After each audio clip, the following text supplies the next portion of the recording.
Sumusunod ang anak mo, parang obedient ang anak mo. Dahil ba siya ay may paggalang o natatakot lang siyang mapahiya ulit?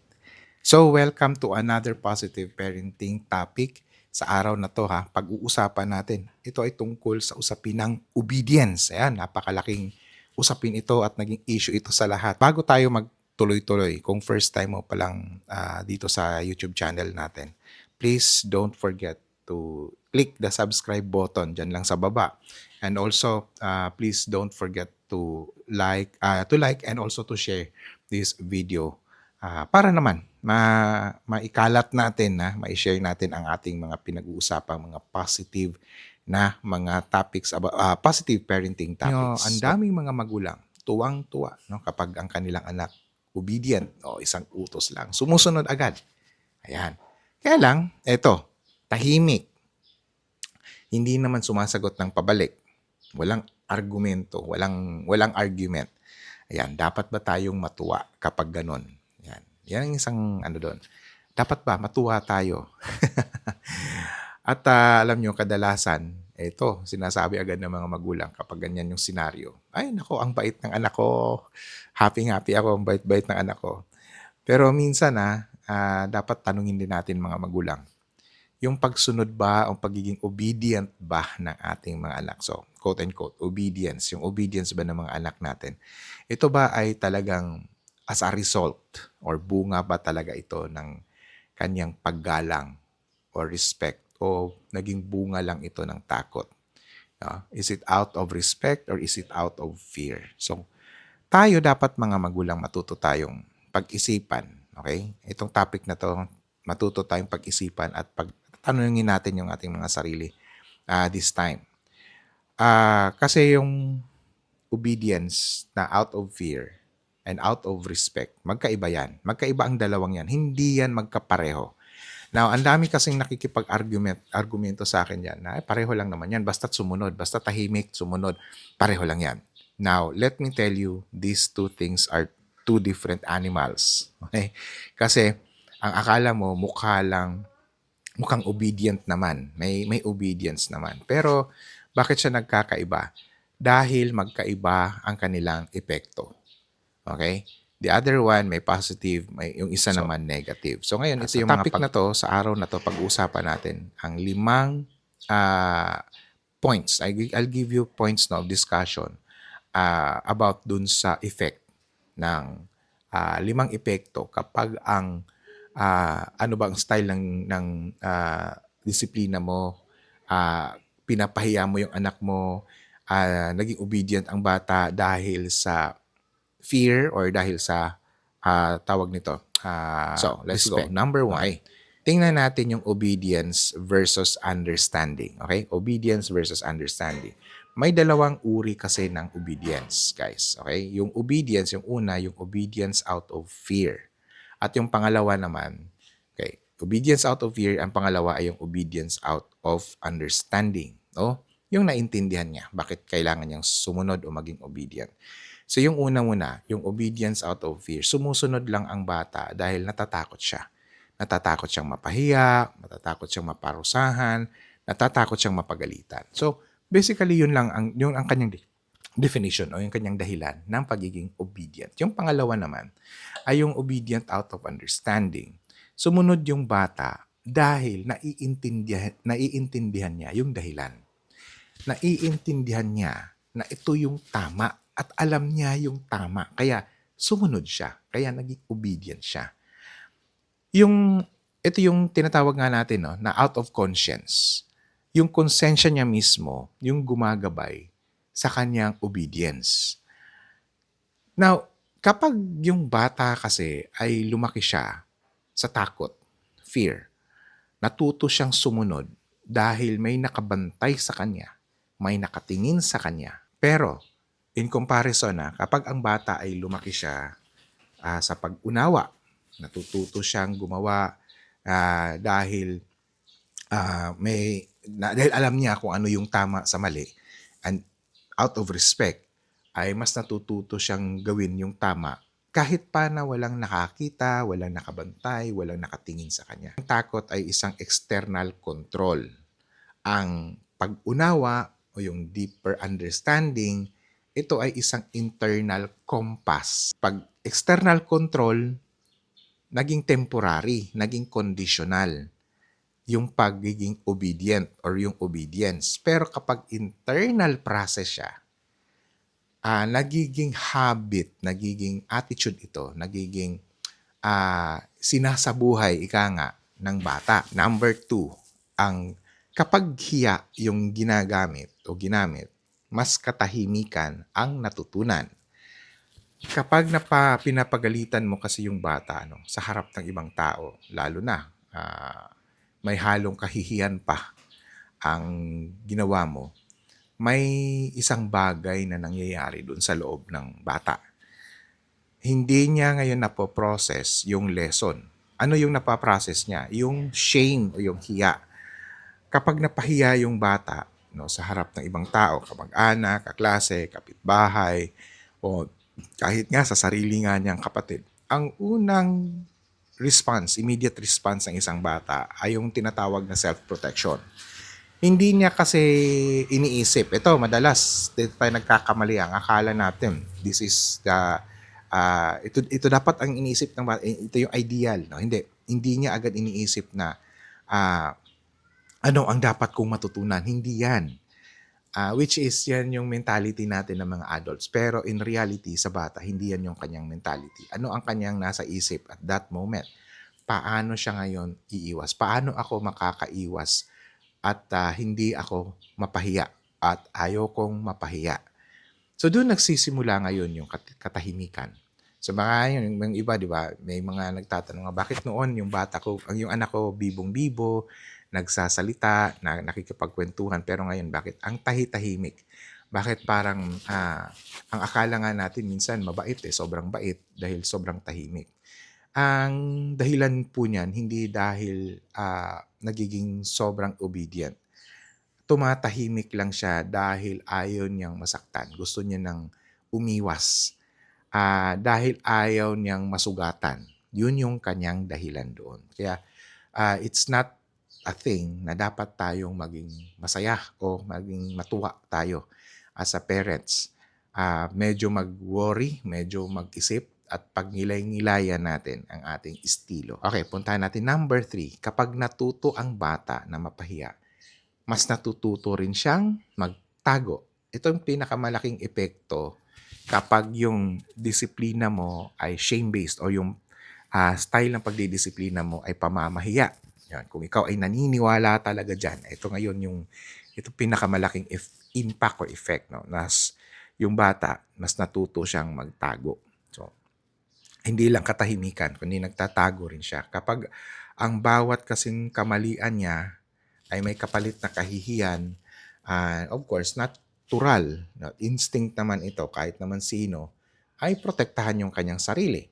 At paano niya ito ginagawa. No? Hindi na siya umaamin. No? Hindi siya nagiging open. Even though kahit ano pang turo mo na maging honest, etc., hindi yan. Kasi masiiwas siya dun sa na siya ay masaktan. Pangalawa, hindi na siya lalapit sa'yo. O kaya naman, hindi na siya magtatanong. Kaya yung mapapansin nyo, pag nasa edad ng mga teenage years, di ba, mas pinipili ng mga teenagers na manahimik, umiwas. Kasi nga, mahilig ang mga magulang ng shaming, paninigaw, ganon. Kaya mas mas umiiwas sila. Mas nagiging magaling sila ngayon sa pagtatago ng kanilang mali. Mas nagiging magaling sila sa pagtatago ng emosyon. O kaya naman pagtatago ng kung ano yung katotohanan. Hindi dahil naging masama yung anak mong teens. Kung hindi, mas natutunan lang niya na unsafe pala ang magkamali. Yun yung pinaka-point doon eh. Mas naintindihan niya ngayon na hindi pala pwedeng magkamali. It is so unsafe sa akin. It is so unsafe for me na magkamali ako dahil mapapahiya ako. Kapag nagkamali ako, masasaktan ako. At wala akong mapupuntahan, wala akong safe space para ako ay maprotektahan. Ang totoong growth ng bata ay nangyayari kapag merong safe space sa pagkakamali. Ito kasi ang paging problema ng madalas problema sa mga parents eh. Takot tayo na magkamali yung mga anak natin. Ang akala natin, kapag nagkamali, katapusan na ng mundo. Let us always remember that giving our children a safe space para sila ay magkamali. Ito yung pagkakataon nila para sila ay matuto and they will also grow. Because dun sa mga pagkakamaling iyon, natututo silang bumangon, natututo nilang i-correct mismo ang kanilang mga maling ginawa. Instead of shaming them, instead na ipahiya sila, saktan sila doon because of that mistakes, mas bigyan natin sila ng pagkakataon to reflect, mas bigyan natin ng pagkakataon to learn and to grow. Okay. Number 4, ang sugat ng hiya ay mas matagal kaysa sa sandaling kahihiyan. Pala, sa harap ng ibang tao ay maaaring ilang minuto lang naman yan eh. Pero yung impact niya sa emotions, yun ang nagbibigay actually ng sugat. At ito ay tumatagal ng taon. In fact, kahit na naging matanda na yung bata, pag tumanda na siya, no, the age of 20s, 30s, even 40s, bit-bit at dala-dala pa rin niya yun. In fact nga, no, may mga adult nga na hanggang ngayon, alam nyo, naaalala pa rin nila yung mga eksena nung kanilang mga kabataan pa. At minsan nga pag ako, nagbibigay ako ng mga seminar o mga training, ang isang lagi kong ginagawang exercise, nagtatanong ako sa mga participants, ano yung pinaka hindi mo nakakalimutang experience ng iyong kabataan? At alam nyo, madalas ito nangyayari. Ang daming mga magulang, they umiiyak, no? Kasi ang naaalala ng karamihan ay ang mga masasakit na mga salita, mga masasakit na mga eksena nung unang panahon. Minsan naman yung iba natatawa na lang pero naalala nila yung hapdi, yung impact nung shaming na nangyari nga, na which their parents before thought that this is the right way of disciplining their kids. Yun yung pag-unawa, yun yung naintindihan ng mga magulang noong unang panahon. Isang sigaw sa harap ng ibang tao, isang pangmamaliit, isang salita lang na, example, no? Wala kang alam, no? Hindi ka marunong, nakakahiya ka, yung mga ganong salita. Ayan, ito yung mga salita na maaaring maaaring boses nga no, na nasa loob na lagi mismo sa isip ng isang bata. At of course, sa tuwing nagkakamali, siya ay hinaharap, in the future, no, sa hinaharap, kapag siya ay nagkakamali sa hinaharap, ano nangyayari? Yung boses na naka-record ngayon sa kanyang utak, sa kanyang pag-iisip. Yun yung mga paulit-ulit, no, na parang nagre-rewind palagi. At dahil doon guys, ang nangyayari ay nagkakaroon na ng fear. At natatakot na sumubok. At ang isang napakamalaking impact talaga that the person, no, na bibitbitin niya bilang tao, bilang isa as a person in the future, sa kanyang pagtanda, yung kanyang confidence. Nawawala, nababawasan, humihina yung kanyang self-confidence because of this. Kasi nga, yung utak kasi natin, no, nagre-record yan eh. At dahil yun yung hindi niya nakakalimutang eksena. Yun yung paulit-ulit na sinasalpak nung utak sa kanya. Okay, let's go. Number 5.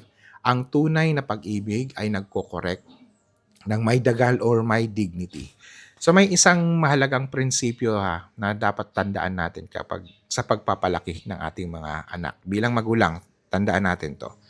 Correct in private, protect in public. Okay, ulitin ko. Correct in private, protect in public. So ano bang ibig sabihin nito? Kapag nagkamali ang anak mo sa harap ng iba, hindi mo siya dapat ipinapahiya. Hindi mo siya ilalagay sa sitwasyon ng kahihiyan. Sa halip, ano bang pwede mong gawin? Sabihin mo sa anak mo, "Anak, pag-usapan natin ito mamaya." Ibig sabihin, pumunta kayo sa isang pribadong lugar, doon mo siya kausapin, doon mo bigyan ng pagdidisiplina ang anak mo. Ipaliwanag mo sa kanya kung ano ang mali. Ipaintindi mo sa kanya kung bakit kailangan mo siyang disiplinahin. At ano ang mga dapat niyang gawin sa susunod. Mag-establish kayo ng mga agreements para ma hindi na maulit kung ano man yung hindi magandang ginawa. Hindi solusyon, hindi ang pagtuwid sa bata ang pagpapahiya sa kanya in public. Kung ito yung iyong nagiging mantra bilang magulang, ang sinasabi ko lang sa iyo ngayon, I challenge you to stop this.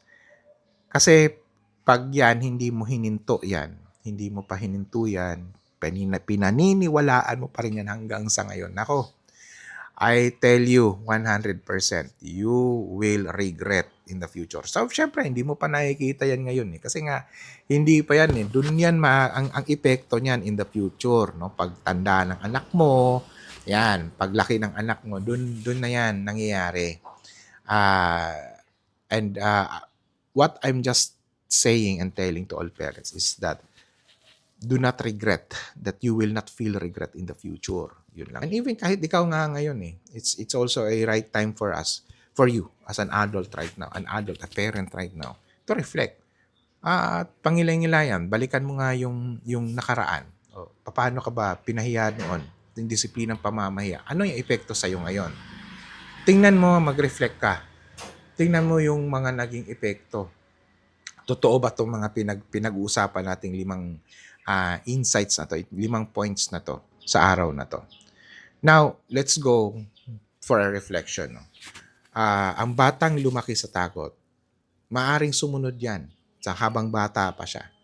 Pero pagdating ng teenage years, pagdating ng pagtanda niya, ano ang mangyayari? Maaari siyang maging secretive, maaaring maging rebellious, maaaring mawalan siya ng emotional closeness doon sa kanyang mga magulang. Samantala, kapag yung batang lumaki sa paggalang at tiwala na estilo ng pagdidisiplina, ano yung possibility? Mas magiging open siya sa kanyang parents. May trust kasi may safe space. Pangalawa, maaaring magkaroon siya ng capacity to self-regulate. Ibig sabihin, yung self-discipline, mas tumitindi, mas lumalakas. At yung pagtanggap ng mga correction. Yung matututo siyang tanggapin yung mga corrections para siya ay mag-grow as a human being. So bilang magulang, may isa tayong dapat na itanong sa ating mga sarili. Kapag pinapagalitan ba natin mga anak natin, ano ba yung ating objective o layunin? Ang turuan ba natin siya o yung kontrolin natin yung ating mga anak? So kung nagustuhan mo ang video na to, please like, share, and subscribe to our YouTube channel. At huwag mong kalimutan na i-click din ang notification bell. So hanggang sa susunod na parenting topic. God bless everyone and thank you for watching.